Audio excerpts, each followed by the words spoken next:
Good morning and welcome to BloombergQuint, India's first digital live streaming business news service. I'm Neeraj Shah and you're watching Indian Open. Let's go straight to the headlines. The US Federal Reserve leaves key interest rates unchanged at 1.75%. Chairman Jerome Powell signals policy would stay on hold for the time being.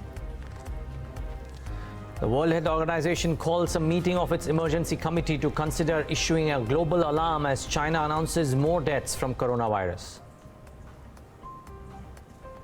Indigo shareholders reject co-founder Rakesh GANGWAL's proposal to amend the Articles of Association that would allow promoters to buy or sell stake in the airline.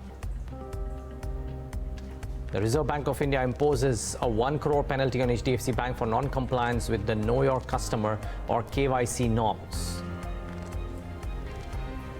Four nifty companies, Indian Oil Corporation, Bajaj Auto, Tata Motors and Bharti Infratel, set to report the third quarter numbers today. It's a packed house in terms of news flow in the session, not just from the Indian bourses because it's the F&O expiry, but also from the world picture. But first, let's take a look at the trade setup for the day and look at the global setup for the day and get in a global voice as well, because the US markets didn't do too much when it came to the US Fed meet outcome. They just kind of dependent on earnings, and while Facebook disappointed, Microsoft did okay. Tesla didn't do all that bad, even though the losses widened a bit more than anticipated. But all in all, balancing acts for most things in the US markets, and which is why I ended flat. But Asia has that coronavirus fears plaguing it even now. So Nikkei and Hang Seng, both of them start lower. The other peripheral markets too have started off lower, and the SGX Nifty indicates a start which is marginally in the red. But the big news for the day, of course, was what the US Fed did and said. Well, they didn't do much, not that too much was anticipated from the Fed, so they've left the key rates unchanged, so you've got to keep that at the back of your mind. Now, the key is that while the Fed didn't do too much in trade, there's a lot more happening beyond, which is also important. So one, the Fed has left the key rates unchanged, and we'll talk to somebody about it. But what's happening beyond the Fed, because it was a non-event, is that commodities continue to languish, and after a brief spike due to an attack in a Saudi facility, crude has resumed its downtake, and now it's set for the worst monthly decline since May, largely on demand fears. Now, it's great for India as a macro, and there are individual stocks which benefit as well. But this is a sign of how the global demand might be getting impacted, and which is not good for overall global environment and flows. So you've got to keep that at the back of your mind. As I said, it's a busy day today. Aside of the F&O expiry on the global front as well, we'll have the Bank of England meet. And, well, if the comments from any of the BOE members are anything to go by, they were dovish, and maybe there could be some rate activity. The US Q4 GDP release happens today, and Brexit happens tomorrow. Needless to say, we all know that the UN budget is scheduled to happen on Saturday. So it's a very eventful next 3 days for markets at large. There are lots of stocks releasing their numbers today as well. As our headline stated, 4 index names come out with numbers, and which is Bajaj Auto and Tata Motors from the auto pack, and there is Infratel and Indian Oil Corporation as well. But even at the broader end of the spectrum, a mix of interesting IT companies, the consumption space, Colgate, Marico, Dabur, and then there is a persistent within the IT pack. There's Amber Enterprises as well. MCX India stock trading at new highs. So it's a very interesting day of results. So do monitor all of these, and do monitor the stocks that I think are really, really important from a trading perspective today. Almost all of them expected to show some reactions. Now, Bajaj Finserv had rallied a bit already, but extremely strong show on account of what Bajaj Finance did. The commentary would be positive on Bajaj Finance as well. So both of these would be in focus in today's session as well. So do watch out for these.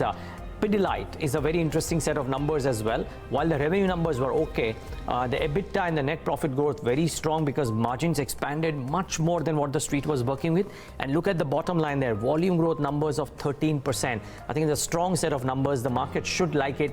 We'll talk about it on a bit later on the show as well, so I don't dwell too much on it, but it's an important set of numbers. As also CG Consumer, again, yet another company wherein the revenue growth numbers were okay, but operational efficiencies came into play, and as a result of which the net profit went up 2 times. Remember, the corporate tax cut also aids most of these companies. But well, if you're getting earnings growth, you got to take it with both hands. So great numbers by CG Consumer should react. IDFC First Bank, the 5th straight quarterly loss given in by the bank. And, on all counts, there was a problem. Credit costs were a problem. There were some legacy issues which continue to hurt this one. So while the Capital First portfolio might have been doing okay, the IDFC portfolio not quite. And as a result of which, it's yet another quarter of disappointment. I know a lot of people are betting on this one being a dark horse. Don't quite know how it'll turn around. And I would watch out for these names. Quest Corp, good numbers. Make Money Organics, the corporate restructuring wherein there's going to be a mirror shareholding and a listing of its subsidiary. And Jubilant Foodworks because of the commentary that they've given. I think all of these stocks very, very important. But as I said, we have a packed first word today for you as well. The Fed is on hold for now. Bloomberg's Kathleen Hayes breaks down the commentary and we talk to Jeffrey Dennis about the implications for the markets. Then Darshan Mehta will take us through the wish list from Budget 2020.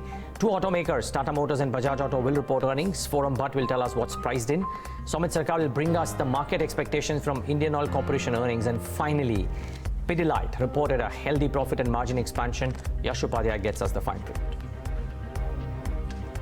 The US Federal Reserve kept rates unchanged and continued to signal that policy would stay on hold for the time being. Chairman Jerome Powell acknowledged the risk from coronavirus but reiterated the confidence in the domestic economy. Kathleen Hayes reports.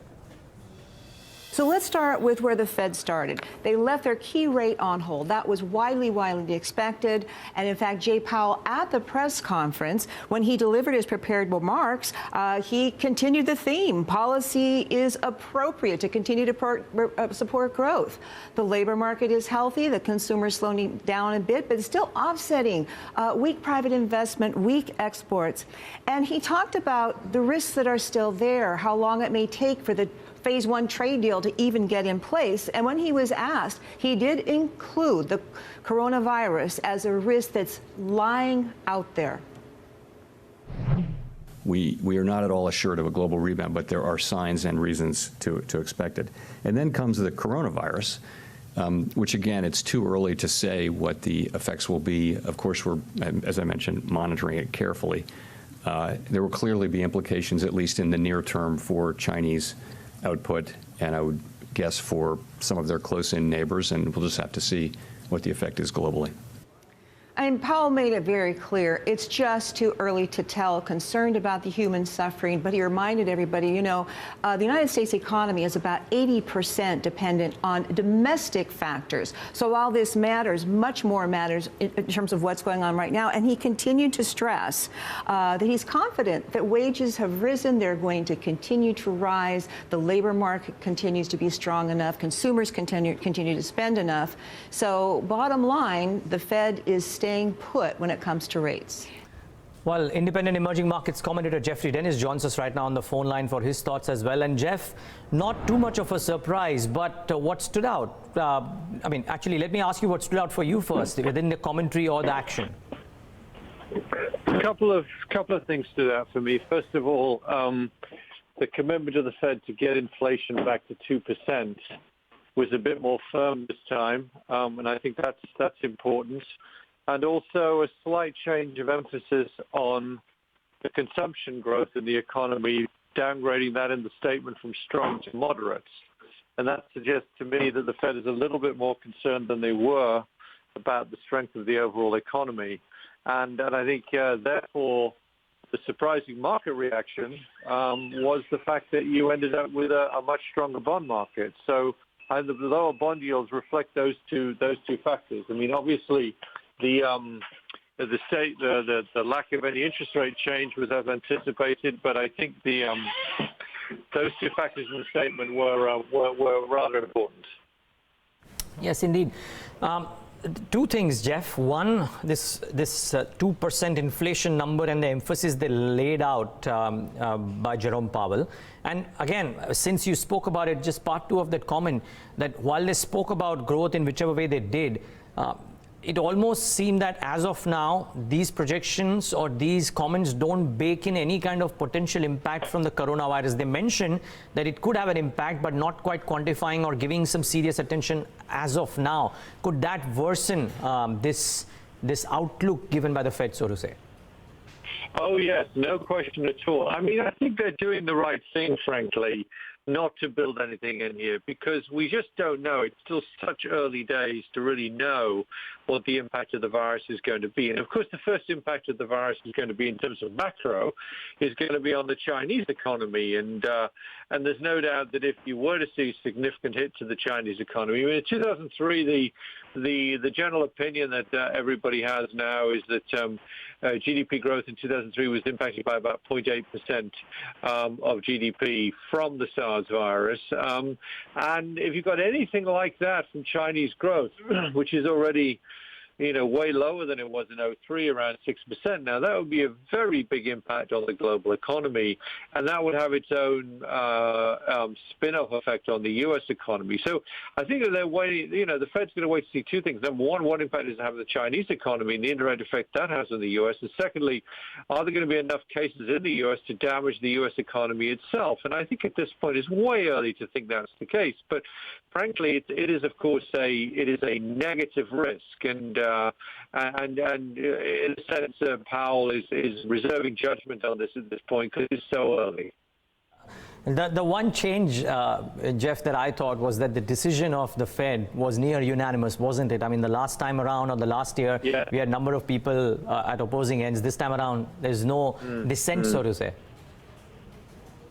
Yes, I think that's right. And I think what that probably means also with the uncertainty at the margin over consumer spending, perhaps, increasing a bit, and obviously with the coronavirus as well and the potential that could impact that could have on growth.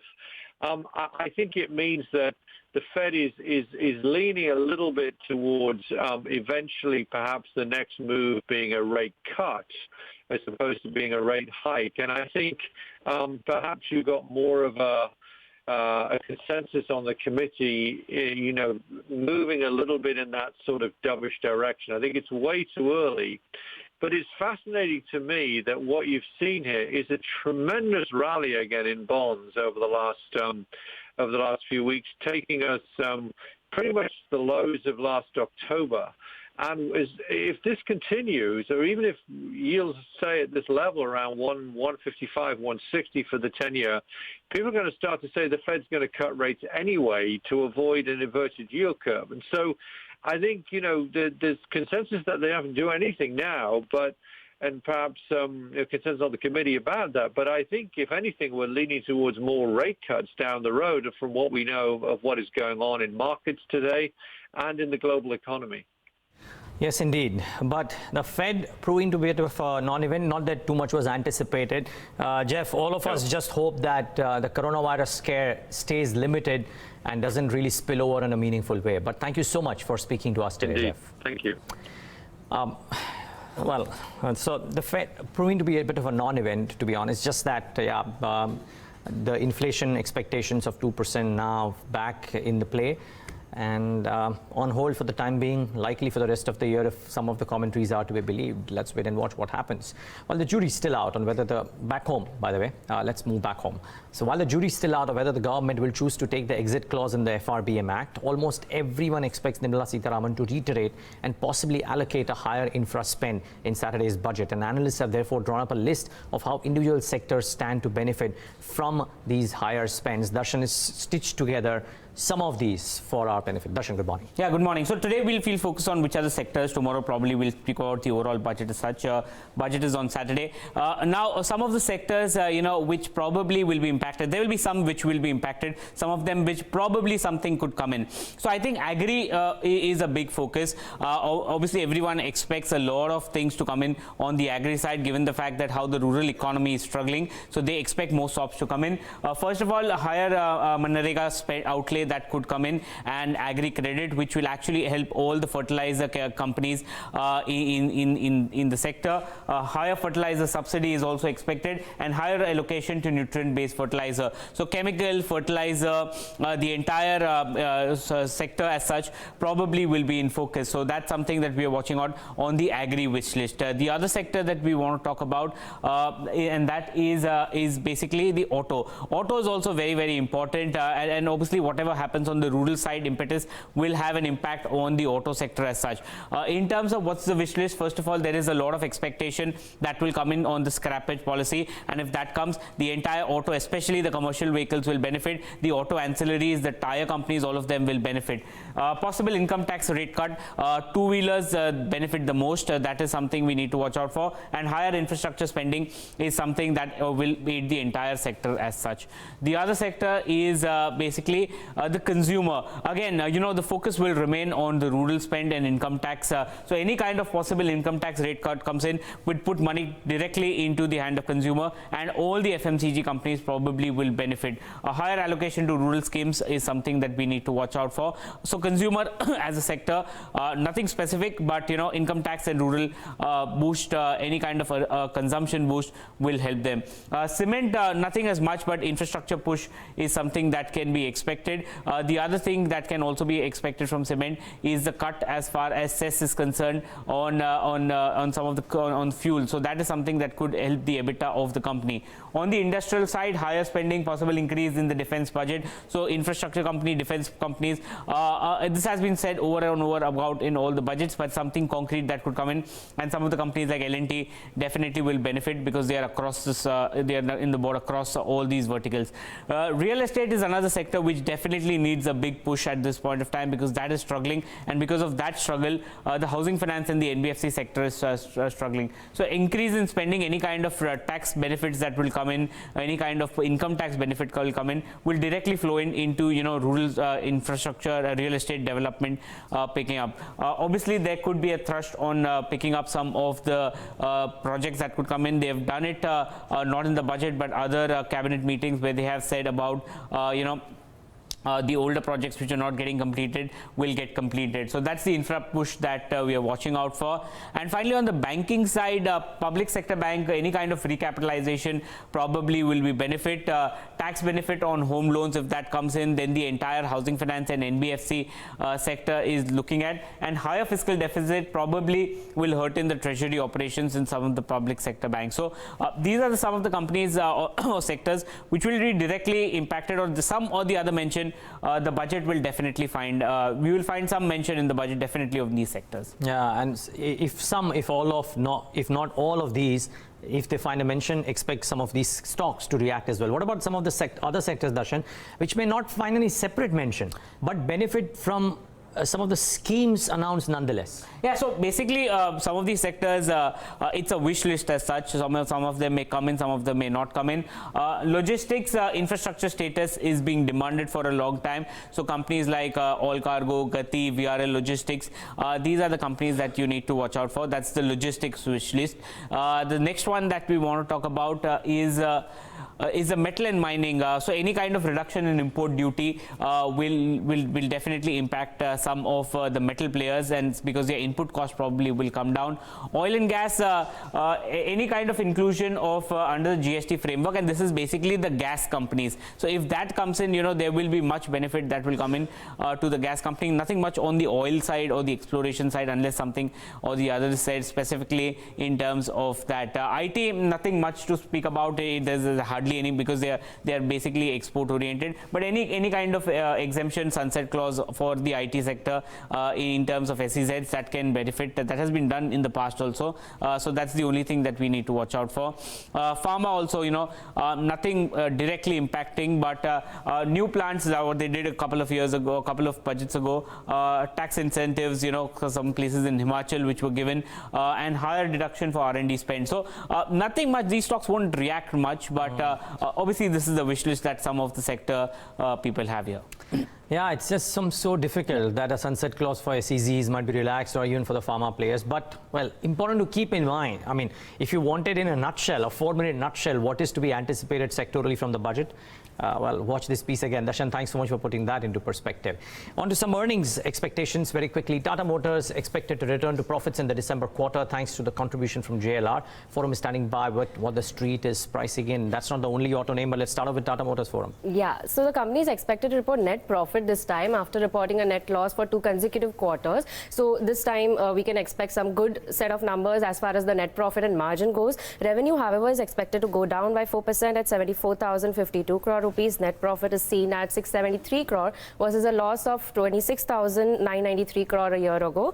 EBITDA seen up by 30% and margins are seen at 10.9% versus 8.1% a year ago. Now, looking at a standalone level, the company is expected to report a decline in revenue this time as well. Now, this is basically on account of lower sales volume reported by the company. So, if you see, the company reported a 25% decline in the domestic sales volume in this quarter. Other than that, margins are seen in the range of about 0.7% to 3.3%. Average selling price is expected to increase marginally for the company. Negative operating leverage and higher discounts are something which are going to impact margins this time. Now, moving on to JLR, on the other hand, is expected to report good set of numbers which will drive growth for the company this quarter. Volumes are expected in the range of 1,28,000 to 1,30,000. Revenues are seen in the range of GBP 6.4 to 6.71 billion. Margins are seen somewhere between 12.3% to 13.2%. Average selling price is something which is expected to increase for JLR. Now, other than that, the company will also see a higher contribution from the China counterpart, which will prove beneficial for them. Now, the company also has a favorable product mix. When you take a look, the share of Land Rover in the overall volume mix has gone up. So, this is going to benefit them. The company is also expected to report good margins. This is basically on account of cost reduction efforts and a better product mix seen by them.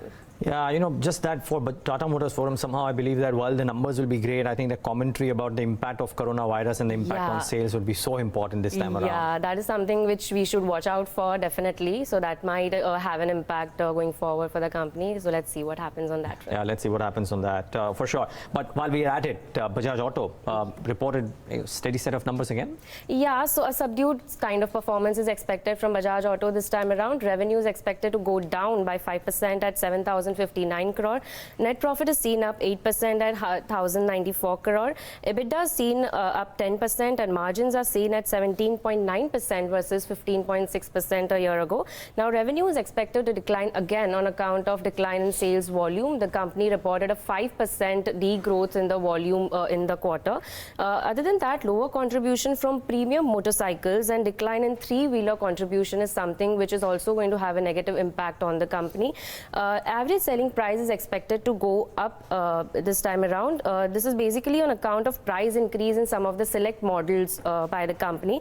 Realizations are expected to degrow on a quarter-on-quarter basis, and margins are, however, expected to inch up due to lower raw material costs this time. Okay. Well, we'll watch out for Bajaj Auto as well. Thanks so much, Forum. So those are the two auto names that you should watch out for, as also IOC, which is the other nifty company that will report its third quarter numbers today. Inventory gains are expected to offset weak refining and marketing margins. Some is standing by with the analysts' expectations. What is the street pricing in? Well, the street is actually pricing in a good set of numbers sequentially, but this good set of numbers is mainly on the back of inventory gains as against an inventory loss in the last quarter. So operationally the numbers could be weak. So the revenues are expected to be higher by around 11%. EBITDA is expected to see a jump of 81%. Margins are expected to come in higher at 5.2%, while the net profit is expected to see a jump of 4 times compared to last quarter to close to 2,500 crore rupees. The gross refining margin, that is the key number, is expected to come in higher at $3.6 per barrel, and this is despite the fact that the Singapore gross refining margin averaged lower at $1.7 per barrel compared to last quarter. Now, the reported GRMs are expected to be higher on the back of inventory gains and lower fuel oil production in their production slate. So mainly Singapore gross refining margins had declined because of a fall in the fuel oil GRMs, and that's the reason the overall GRMs had come down. But as Indian Oil Corporation's fuel oil production is lower, the impact on Indian Oil Corporation would be lower on this quarter. However, we see the core GRMs, that is after removing the inventory gains, that are expected to be lower compared to last quarter to close to $2.4 per barrel versus $3 per barrel reported by the company in the second quarter of financial year 2020. Now, though Brent crude averaged marginally higher at around $62.4 per barrel, the company is expected to report an inventory gain of close to 1,300 to 1,800 crore rupees, because throughout the quarter crude prices were rising and it rose nearly 9%, which is the highest in the last 3 quarters. So that's the reason Indian Oil Corporation could see an inventory gain of close to 1,300 to to 1800 crore rupees as against an inventory loss of 1200 crore rupees reported by the company in the second quarter. On the marketing side, if you see, the gross marketing margin on petrol and diesel are expected to be lower at around 3.2 rupees and 2.25 rupees per litre in the third quarter. Now, however, a higher sales volume would aid the marketing segment despite this lower gross marketing margin. If you see the sales volume, they are expected to be 5% higher compared to last quarter to close to 21.1 million metric tons. On the negative side, brokerages are also expecting some foreign exchange losses because of adverse movement in exchange rates, and the petrochemical business is also expected to report a weak set of numbers due to lower product spreads. Lastly, key things to watch out for from Indian Oil Corporation earnings would include gross refining and marketing margin outlook, along with this inventory and foreign exchange gains that the company reports in this third quarter. Petrochemical performance and gross debt and pending subsidy dues would be important to watch out for from Indian Oil Corporation earnings today. We will watch out for these. Thanks a lot for that, Somit. Now, to the arguably one of the stocks, which is one of the companies which might prove to be the result of the day. Pidilite has managed to report healthy profit and margin expansion in the third quarter. While the Fevicol maker saw muted growth in top line, volume growth was healthy. Yash is here for more. Yash, volumes, margins, they did exceptionally well on all of these counts. Absolutely. The top line was largely in line with the expectation. So it grew by about 4% to 1,927 crore rupees versus the expectation of 1,920 crores. EBITDA saw a big jump of 36% on account of the lower crude oil prices. Margins too came in at 24.1%, which is an increase of almost 440 basis points over the previous year period, as well as the net profit saw a 56% jump following the shift to the lower tax regime. So that came in at about 342 crore rupees. In terms of the individual segments, the consumer and Bajaj segment, which accounts for almost 90% of its earnings, that saw a muted growth of around 3.8%, while the industrial and paint business that outpaced the growth in the consumer and Bajaj segment with a 10% growth. And for a third consecutive quarter, we are seeing that the industrial products business that has been doing fairly better than the consumer and Bajaj segment. As far as the volumes are concerned, last quarter they had reported a negative volume growth as far as the consumer and Bajaj segment is concerned, but this time they have managed to report a 2% volume growth. The street was widely split as far as the volume growth number is concerned. The estimated range was somewhere between -3 to +3%. So a positive number over here. That is something that the street would really like. Apart from that, the industrial products business that continues to do very well. The volume as well as the value mix growth for the third quarter stood at almost 13%.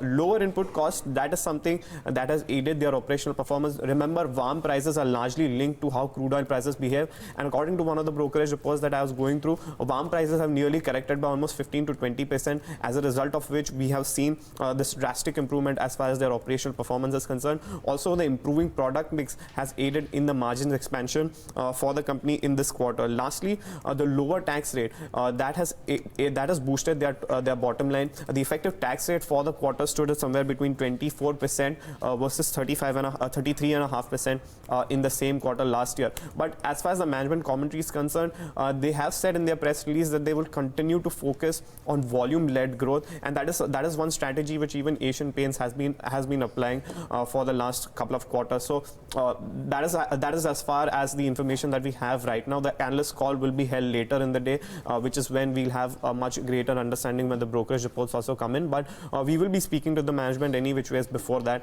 to get a better sense as to what is it or which are the geographies that did well, as well as the reasons or the factors why the industrial products business did well.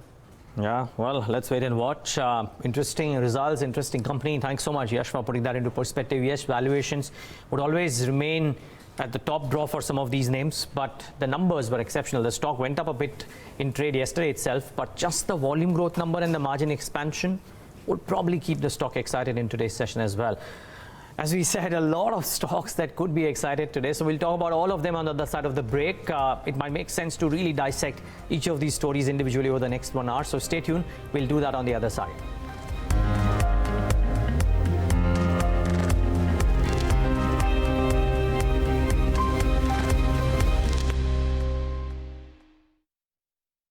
देखो देखो देखो नया TV देखो।